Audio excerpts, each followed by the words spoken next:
आज Doubtnut app download करें। Doubtnut पर अपने सभी गणित, रसायन विज्ञान, भौतिक विज्ञान और जीव विज्ञान के डाउट्स का करो सफाया।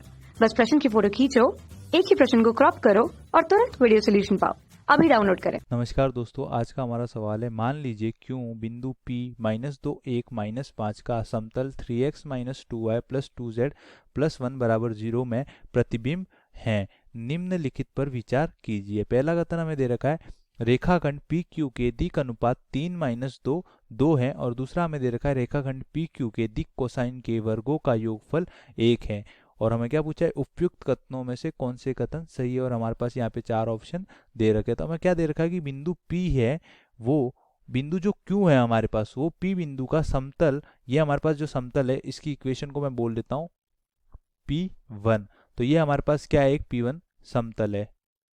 और हमारे पास P बिंदु के निर्देशांक कितने हैं, -2 1 और -5। तो यहाँ पे मैं लिख सकता हूँ -2 1 और -5। और हमारे पास जो Q बिंदु है, वो P बिंदु का इस समतल में क्या है, प्रतिबिंब है। तो हमें क्या पूछा है कि रेखाखंड PQ के दिक् अनुपात 3 - 2 और 2 है। तो हमारे पास PQ रेखाखंड कौन सा है, P ये रहा, Q ये रहा। तो P और Q को जो मिलाने वाली रेखाखंड है, उसके दिक् अनुपात हमारे पास ये है, -3 - 2 और 2।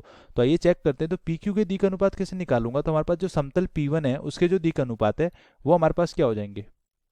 अगर समतल का समीकरण हमारे पास ये होता है मानक रूप में, AX + BY + CZ +D = 0, या CZ = D भी लिख सकते हो, या आप ऐसे लिख सकते हो CZ + D = 0।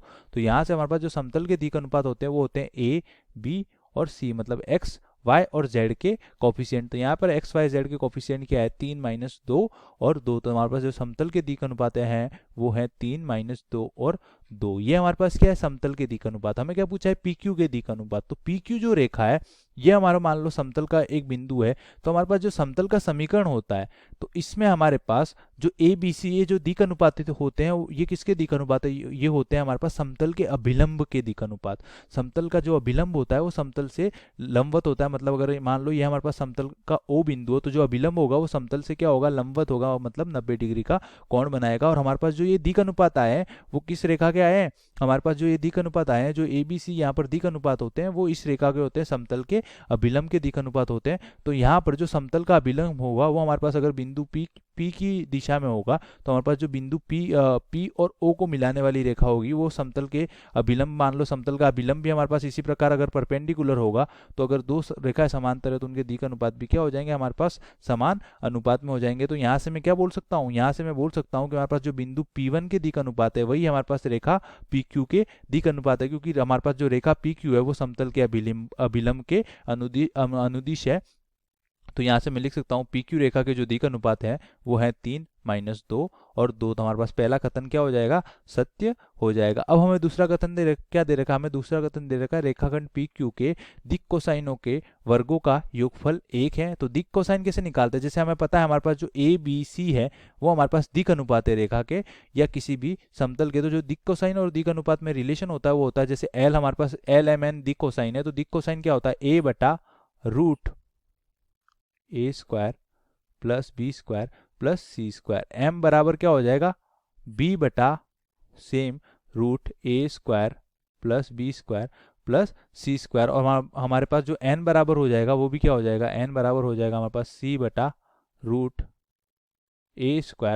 + B² + C²। अब हमें क्वेश्चन में क्या पूछा है, क्वेश्चन में पूछा है कि रेखाखंड PQ के दिक् कोसाइनों के वर्गों का योगफल 1 है।